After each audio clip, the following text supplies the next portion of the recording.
Assalamualaikum warahmatullahi wabarakatuh. Alhamdulillahirabbil alamin. Wa bihi nasta'in wa ala umri dunya waddin. Wassalatu wassalamu ala asrafil anbiya wal mursalin wa ala alihi wa sahbihi ajmain.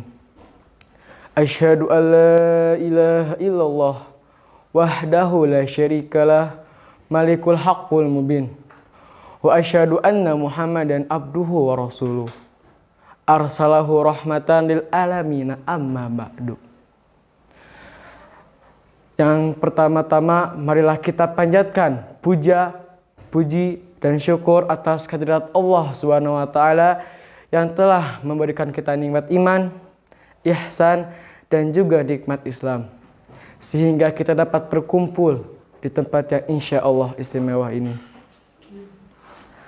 Salawat serta salam tak lupa tercurah limpahkan kepada Kanjeng Nabi Muhammad SAW, kepada keluarganya, sahabatnya, tabi'in dan tabi'at hingga kepada kita sekarang, sehingga kita mendapat syafaatul uzma di yaumil akhir.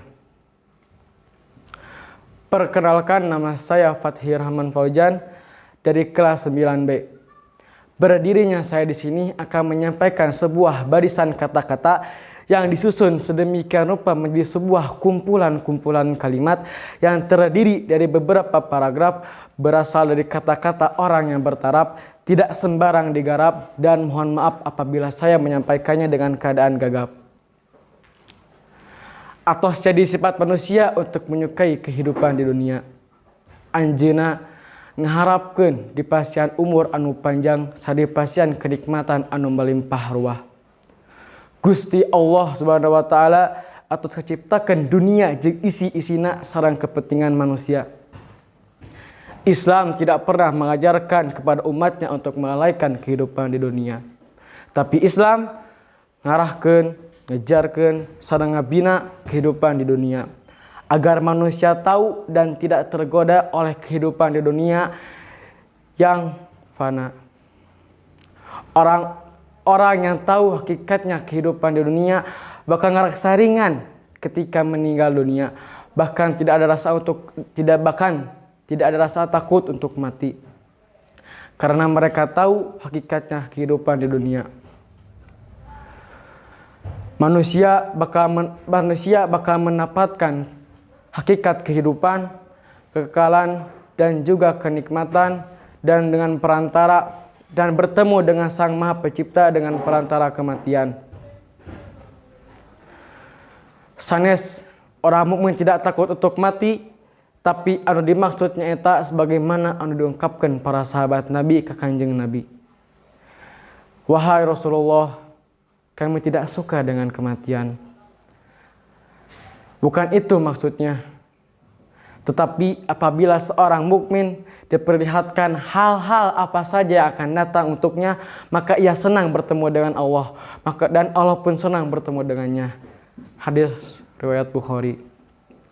Puncakna kematian adalah husnul khotimah. Apa sih husnul khotimah itu? Husnul khotimah itu adalah meninggalnya seseorang dalam keadaan sedang taat atau beribadah kepada Allah Subhanahu wa taala. Contohna nuju ngaji, nuju puasa, nuju umroh, nuju haji jeung anu sanes-sanesna. Eta puncakna kebahagiaan sareng puncakna kenikmatan, kehormatan anu abadi anu didamba-dambakeun ku setiap muslim sealam dunia. Sedangkan suul khotimah adalah meninggalnya seseorang ketika sedang melakukan maksiat kepada Allah, contohna nuju zina, nuju judi, nuju mabok jeung anu sanes-sanesna. Eta meninggalna dalam keadaan suul khotimah. Nauzubillahi min zalik. Ada dua sejoli, panggil saja si Rahman dan si Putri. Status si Rahman dan si Putri teh adalah sedang berpacaran. Suatu ketika si Putri mendakan si Rahman nuju melakukan hal anu dipikaresep ku si Putri. Contohna nuju maca Quran. Si Putri teh mendakan si Rahman nuju maca Quran, nuju melakukan hal anu dipikaresep ku si putri. Tah pasti cinta si putri kasih Rahman bakal nambah. Si putri misalnya ngomong kieu, si Alma atas makasep, soleh, rajin ngaji, suarana merdu. Hayu orang menyempurnakan ibadah dengan cara menikah. Tah bisa wae eta teh ngajieun bagja, bisa wae tapi emang atos bagja dua-duana. Begitu juga dengan seorang hamba bila bertemu dengan Sang Maha Pencipta.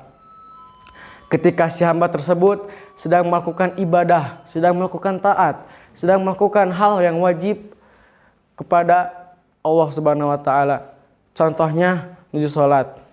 Tah, si hamba ini nuju salat sedang memuja kepada Allah, sedang memuji kepada Allah. Tiba-tiba si hamba tersebut meninggal. Tah, maka cinta Allah ke si hamba tersebut bakal nambah. Sangkan si hamba ngelakukan hal anu dipikaresep ku Allah. Sebagaimana anu disebutkeun di Al-Qur'an surat An-Nahl ayat 32 yang artinya yaitu orang-orang yang meninggalnya dalam keadaan baik, maka para malaikat mengatakan kepada mereka, salamun alaikum, masuklah kamu ke dalamnya karena hal yang disebabkan oleh apa yang kamu perbuat. Bapak-bapak dan ibu-ibu yang dirahmati Allah Subhanahu wa taala, tidak ada manusia satupun yang dapat memastikan seorang mati dalam keadaan husnul khotimah atau su'ul khotimah. Perkara tersebut hanya diketahui oleh Allah Subhanahu wa taala semata. Tapi dengan rahmatna Kanjeng Nabi Muhammad SAW disebutkan tanda-tanda husnul khotimah.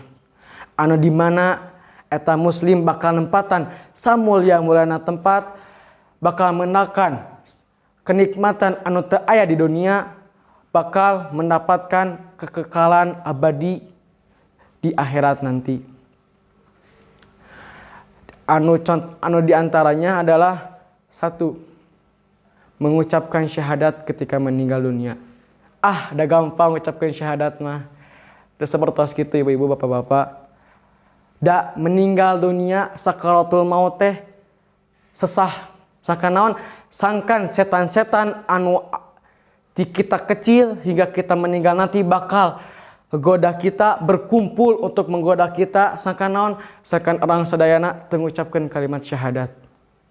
Terus rasa sakit sakaratul maut itu tidak tertandingi. Bahkan Kanjeng Nabi Muhammad SAW nyebatkeun bahwa rasanya sakaratul maut itu bagaikan ditusuk pedang. Bagaikan ditusuk 10 pedang secara sekaligus. Bahkan pangringan-ringanna sakaratul, bapak-bapak, ibu-ibu masukkan kawat dari mulut sampai ke ujung perut. Tah, si kawat eta ditarik secara sekaligus. Eta pangringan-ringanna sakaratul maut. Kedua, terdapat peluh keringat dingin di kening. Anu bakal menakan Allah Subhanahu wa taala ketika meninggalnya, bakal ada peluh keringat dingin di keningna. Insya Allah meninggalnya dalam keadaan husnul khotimah. Yang ketiga, meninggalnya pada malam Jumat dan siang harinya. Keempat, mati syahid di jalan Allah Subhanahu wa taala atau bisa disebut dengan jihad. Atos pasti orang yang menegakkan agama Allah, anu merangan musuh Allah, anu demi menyebarnya agama Islam, dan orang tersebut meninggal disebut syuhada dan akan mendapat gelar husnul khotimah dan balasannya surga. Yang kelima adalah melibatkan diri dalam perjuangan di jalan Allah. Anu keenam adalah sedang mencari ilmu. Tah, santri teh nuju miliaran ilmu, nuju tolabul ilmi. Tah, tiba-tiba santri teh meninggal. Eta santri meninggalna husnul khotimah. Matakan orang sadayana, ibu-ibu, bapak-bapak anu gaduh anak santri kudu bangga. Sakanaon sangkan santri misalnya mati di pondok pesantren, bakal meninggalna bakal dalam keadaan husnul khotimah dan membawa orang tuanya berkumpul di jannah. Anu ketujuh, meninggal dunia dalam keadaan sakit perut. Anu ke-8, meninggal dunia saat melakukan amal soleh. Amal soleh itu banyak. Contohnya sholat, ngaji, puasa, zakat, dan lain-lain.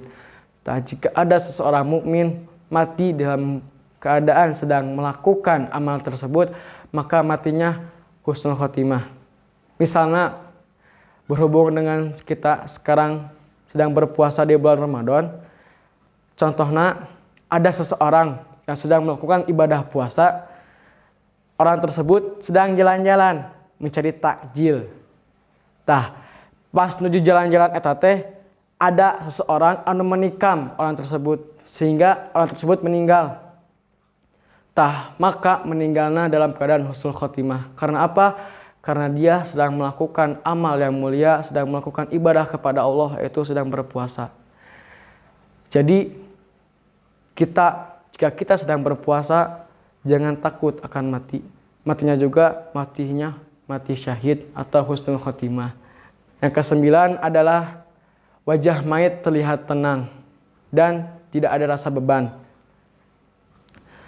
Tah, saking bahagiana bertemu dengan Sang Maha Pencipta, bahkan ada yang tersenyum ketika meninggal. Eta teh saking bahagiana bertemu dengan Sang Maha Pencipta. Tah, eta teh bahagiana bertemu dengan Sang Pencipta. Terus ornamen sholatnya juga banyak. Maka jika ada orang yang meninggal dan mensolatinya banyak, maka insya Allah orang tersebut matinya dalam keadaan husnul khotimah. Dengan demikian, setiap mukmin bisa mati dalam keadaan husnul khotimah, sebagaimana anu disebutkan ku Kanjeng Nabi Muhammad SAW tadi. Kulun nafsin dha'iqatul indal maut. Setiap yang bernyawa pasti akan mati. Tidak ada kehidupan yang abadi di dunia ini. Karena alam dunia hanya alam yang fana. Tapi mengapa kita tergoda dan terlena? Hanya kehidupan di akhirat kita akan kekal. Surga atau neraka itu tergantung amal perbuatan apa yang kamu lakukan. Karena apa yang kamu lakukan akan menjadi apa yang kamu dapatkan. Semoga kita termasuk orang-orang yang mati dalam keadaan husnul khotimah dan berkumpul di jannah. Mohon maaf apabila ada nusalah di pacorisan abdi.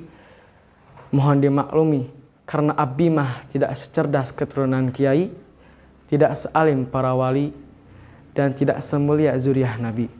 Abdi mah rumasa, abdi mah jalmi biasa, anu serba tetiasa.